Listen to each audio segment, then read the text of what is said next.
Hi guys, welcome to Bright, and today we are going to be doing something slightly different from what we usually do. Apart from the studying, apart from all the things that we grill you with, today it's a little different. मैं आपको बताने वाला हूँ कि English का paper pattern क्या होता है और उसके लिए कैसे पढ़ना है. That becomes extremely important. A lot of people at this stage and in the 10th standard are really unsure कि आगे पढ़े कैसे, पढ़ाई कैसे करें. And this is where this video is going to be extremely helpful. All right. Now, please remember this. We are going to talk about paper 1, which is the language paper. ठीक है. बहुत सारे लोगों को इसमें भी confusion होता है. Paper 1 is language and paper 2 is literature. ठीक है. So let's get that thing aside and let's get started. All right. So this is the syllabus review. आपके पेपर में क्या क्या आता है हम उसके बारे में बात करेंगे. All right. So you are going to be giving an 80 marks paper. तो वो 80 मार्क्स का बाइफर्केशन क्या है ये. ऑलराइट, सबसे पहले आपको आता है एसे राइटिंग जो होता है 20 मार्क का. ठीक है, एसे राइटिंग में क्या आता है, कैसे पूछते हैं, will see in a little bit. But then the next question number 2 जो है वो है लेटर राइटिंग. लेटर राइटिंग आता है 10 मार्क का.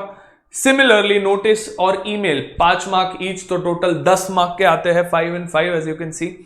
देन आता है अनसीन कॉम्प्रीहेंशन. यही वो है क्वेश्चन नंबर 4 जहां पे आपको ग्रिड राइटिंग भी करना पड़ता है, जो अलग से मतलब इसी 20 मार्क में इंक्लूडेड है, बट वो 8 मार्क का आता है. Alright, and the last part as you all know is grammar. ठीक है, अब हर एक एरिया को देखते हैं कैसे क्वेश्चंस पूछे जाते हैं and how do you go ahead preparing for it. Alright, चलो let's see. First question, essay writing 20 marks का होता है और आपको 5 एसेज में से चॉइस मिलता है.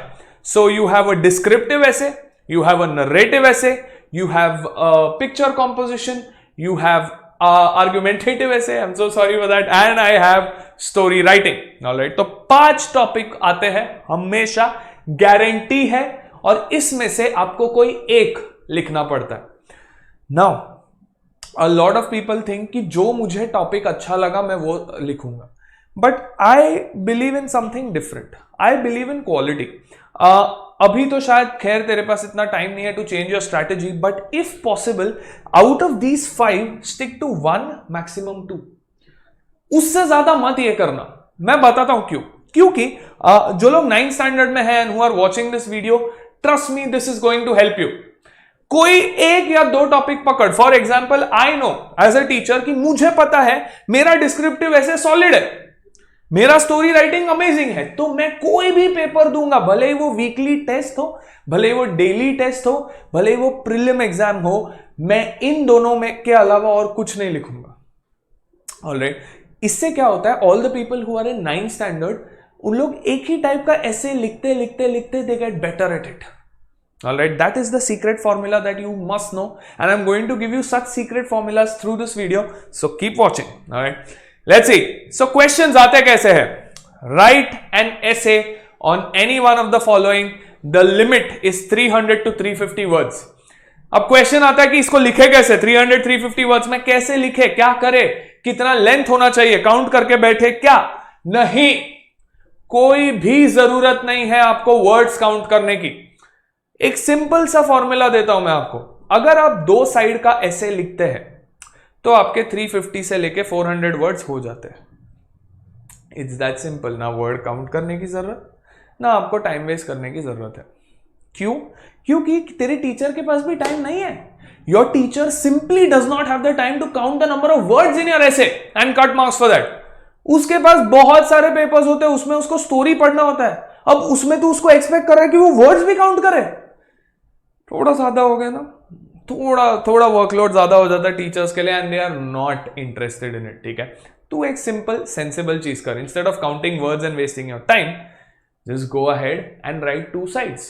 ठीक है, 2 साइड्स मिनिमम है, उससे ज्यादा मत जाना. That is my advice for you, क्योंकि उससे ज्यादा फिर बोरिंग हो जाता है. People don't want to read more than that, and वैसे भी 20 मार्क्स का है.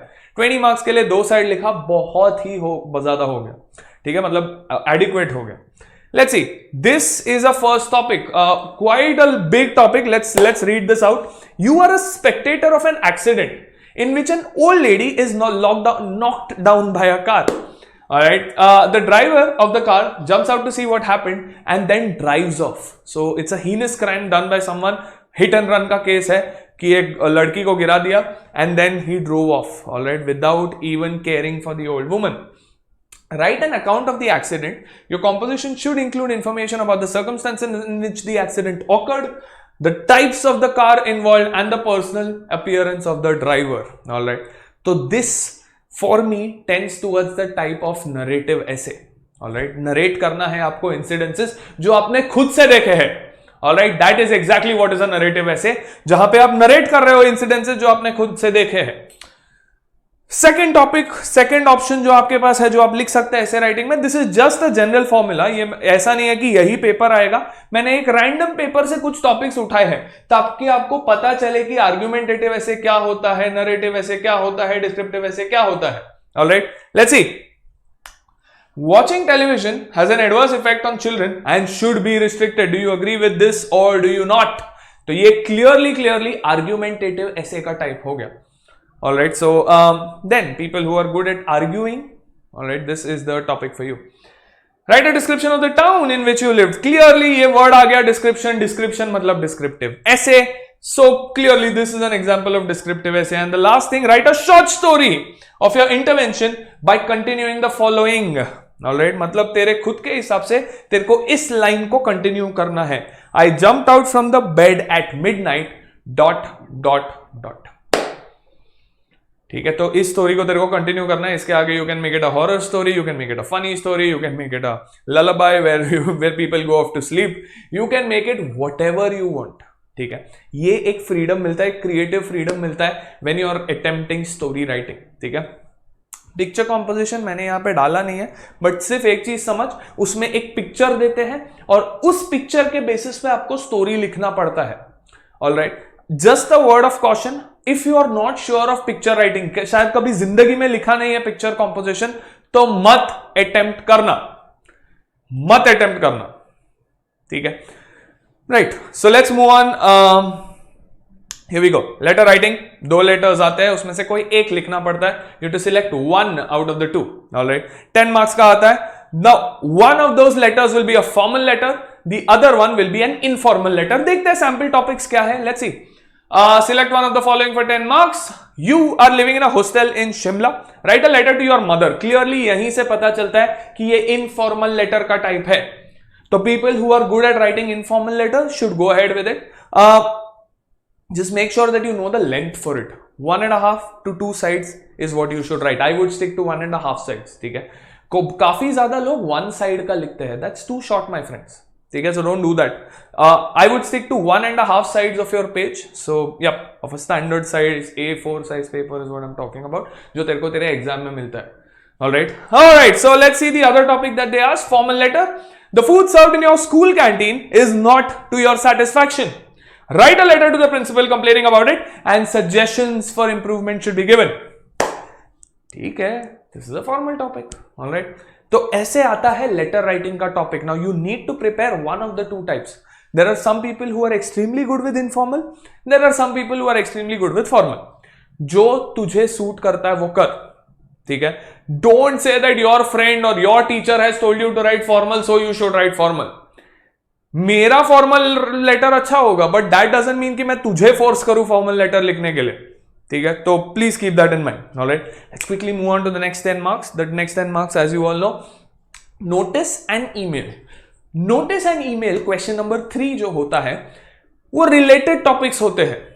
अभी इसका मतलब क्या है, जो नोटिस का क्वेश्चन हुआ ना उसी क्वेश्चन से लिंक्ड होगा ईमेल का topic. Alright, let me give you an example. So notice 5 mark का आता है, ईमेल 5 मार्क का आता है, तो टोटल अगर क्लब करो तो 10 मार्क होते हैं. ठीक है, अभी तक हमने 20 मार्क्स का ऐसे देखा, 10 मार्क का लेटर देखा, तो 30 मार्क्स हो गए. ये है और 10 marks, so that's 40 marks, half your paper. So 80 marks का पेपर आता है, 40 मार्क्स यहीं पे हो गए. So, like I told you, notice writing is 5, email is another 5. You are the secretary of the art club in your school. Write a notice for an inter-school drawing competition. Very basic topic. अभी इसी से linked होगा email. Alright, write an email to the principal of neighboring schools, informing him or her about the competition and requesting him or her to send participants for the same. तो you saw how this is linked to this, यही होता है, हमेशा यही होएगा. Your email question will be linked to the notice question. यहां पे भी आर्ट कॉम्पिटिशन है, यहां पे भी ड्राइंग कॉम्पिटिशन है, इंटर स्कूल ड्राइंग कॉम्पिटिशन है. ठीक है, right. Let's move on to unseen comprehension then. ये 20 मार्क्स का होता है. ऑलराइट, ना इसके पार्ट्स क्या होते हैं? देयर आर 3 सब पार्ट्स टू इट. ऑब्वियसली मैं इसका एग्जांपल लेने नहीं आया, दिया नहीं है मैंने, because it's a waste of time. You know unseen comprehension हर बार नया आता है, and you can look it up any book, you will find unseen comprehensions a plenty. Alright, let's see. The first part is meaning, जो 3 marks के आते हैं.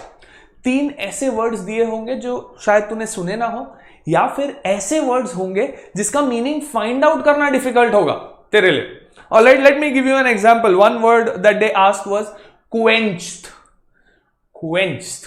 अब बहुत लोगों को पता होगा quenched my thirst, मतलब satisfied my thirst.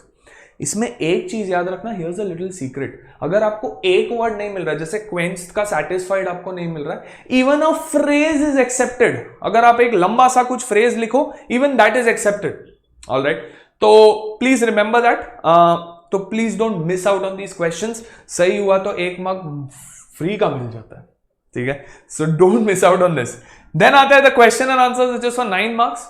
9 मार्क के क्वेश्चन आंसर्स आते हैं from the unseen comprehension, and if you write it correctly you will get those marks. And the next part, the challenging part, is the grid writing. 8 mark का आता है. Clearly not the kind of thing you should miss. क्यों? क्योंकि इसमें full marks मिलता है. You get 8 out of 8. Notice and email you get 10 out of 10. Letter writing you get 9. Essay writing you can get 18. But ये एक ऐसा topic है जहां पे तेरे को फुल मिल सकता है. मीनिंग्स में अगर सही लिखा कोई काटेगा नहीं. मार्क्स क्वेश्चन आंसर्स में अगर सही लिखा तो कोई काटेगा नहीं. Even grid writing for that matter, if you are good at it, if you are amazing at it, तो कोई काट नहीं सकता. क्या? मार्क्स. राइट.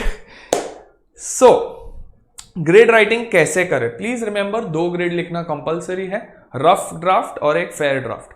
रफ ग्रेड जब आप लिखते हैं तो उसको प्लीज 50 वर्ड से ज्यादा रखना, क्योंकि तभी तो जाके काट के आपको 50 वर्ड आएगा. आप भगवान तो हो नहीं कि आपने फर्स्ट अटेम्प्ट में लिखा रफ ग्रेड और आपको 50 वर्ड्स आ गए. बहुत लोग ये फालतूगिरी करते हैं. They write rough grade 50 words, fair grade 50 words. अरे तो मतलब क्या बना 2 ग्रेड बनाने का? रफ ग्रिड में सब डिटेल्स डाल, then start cutting and then get to 50 words. ये 2 ग्रेड करना बहुत ज्यादा कंपलसरी है. सम पीपल से नहीं हमारी टीचर ने बोला है सिर्फ फेयर ग्रेड करो, then that's a chance that you are taking. ठीक है, मेरे हिसाब से दोनों करना चाहिए. ऑलराइट, रफ एंड फेयर मिलता है, इतना टाइम मिल जाता है. Now let's get to the last part and the final part, the grammar section, जहां पे 20 मार्क्स तेरे जेब में है अगर तूने साल भर प्रैक्टिस किया है तो.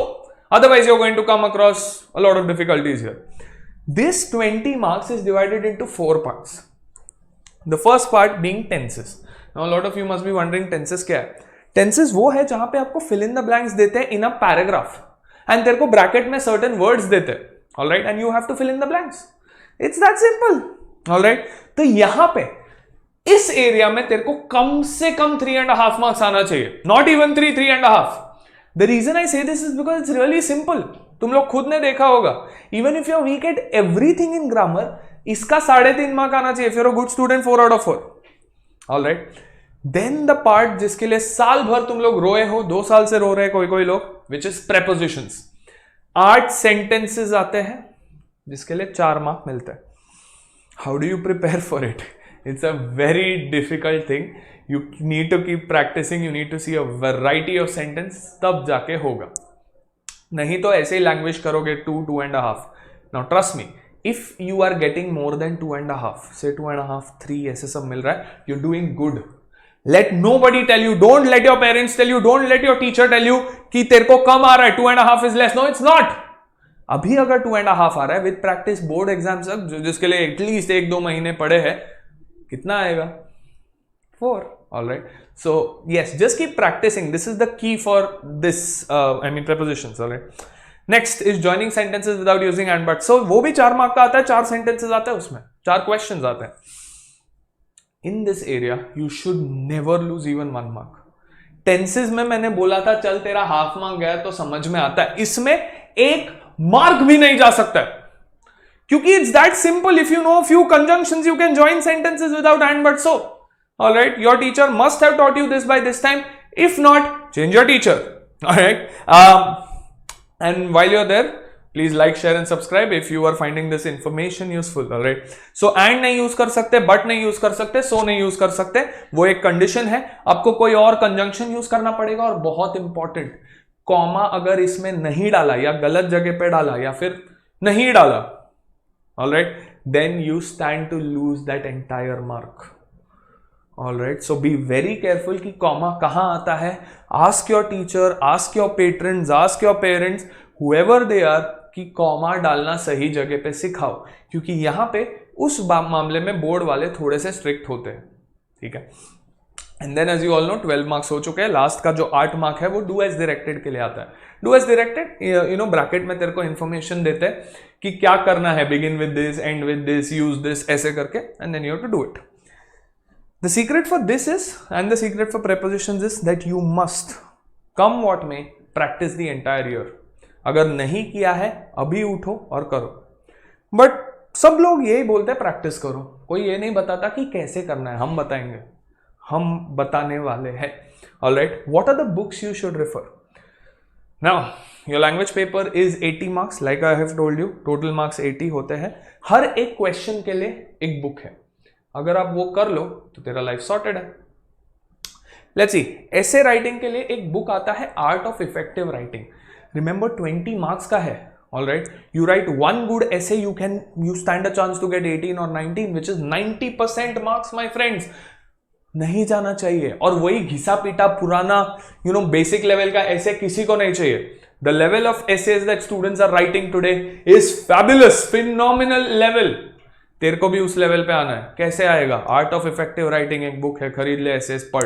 मैं ऐसा नहीं बोल रहा कि एसेस लिख.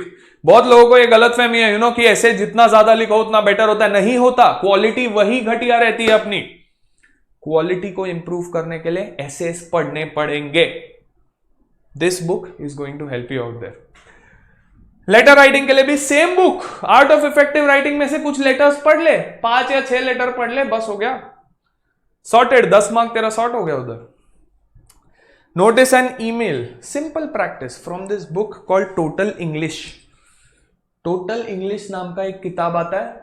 10th स्टैंडर्ड में हो तो पता होना चाहिए. अगर अभी तक भी नहीं पता है तो भाई पता नहीं क्या बोलूं. This is like the Bible for ICSE. जैसे कुछ साल पहले रेन एंड मार्टिन हुआ करता था, अब total English is the Bible. उसमें से 2 या 3 नोटिस एंड ईमेल के क्वेश्चंस ले ले, लिख के प्रैक्टिस करना. Alright, oh sorry, I'll just go back. Yep, as you can see, 2 या 3, ज्यादा से ज्यादा 2 या 3 कर ले, तेरा नोटिस एंड ईमेल में हाथ बैठ जाएगा. Once you are done with that, sorted ना. फिर तो तेरे को जो ही नोटिस दे, कोई ईमेल दे, तू कर लेगा आराम से. क्योंकि ये 10 मार्क फुल मिलता है, like I said. Then comes comprehension. Total English में से प्रैक्टिस कर ले 1 या 2, that's it. Practice writing answers there, get it checked by your teacher, sorted. And the last thing which is grammar.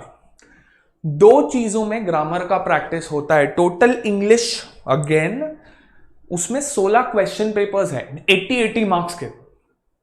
कर ले उसका grammar part. 16 paper. Can you imagine the number of sentences you will be practicing. अगर वो कम पड़ रहा है, 2008 से लेके 2020 तक रेस्ट पेपर पे अवेलेबल है. Alright, so sorry for this, I don't know why this is happening, but rest paper पे अवेलेबल है. And once you go to Rest Paper, which is a free website, you can get all those papers. So can you imagine 2008 से लेके 2020, that's close to 13 years of papers. 13 papers, यहाँ पे 16 papers total English के, that's a total of 29 papers. इतना practice. अब इतना practice करने के बाद ना लोगों को और रहती है कि नहीं और प्रैक्टिस करेंगे तो कर. There is, you know, you'll get school prelim papers. Take that and practice. उसके बाद भी अगर प्रैक्टिस करने का मन करे प्लीज बंद कर, because you will have to stop somewhere.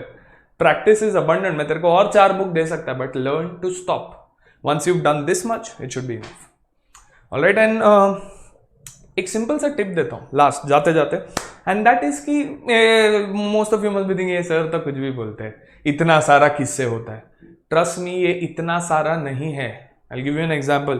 मैं तेरे को ईमेल और नोटिस के लिए 2 या 3 लिखने बोल रहा हूं बस. साल भर में 2 या 3 ज्यादा है क्या? यहां पे 35 पेपर्स बोल जरूर रहा हूं, लेकिन सिर्फ ग्रामर सेक्शन अगर हफ्ते का एक कर लिया ना तो भी तेरा साल भर में हो जाना चाहिए था. बट ठीक है, 2 महीना बाकी है ना, हफ्ते का 3 कर ले. Do the math. There are at least 12 weeks. If I'm not wrong, you can still finish it. Alright. So yes, that's that from my side. My name is Rohan and I hope you have got a ton of information on how to go about doing your language paper. Alright. See you next time. Bye bye. Adios.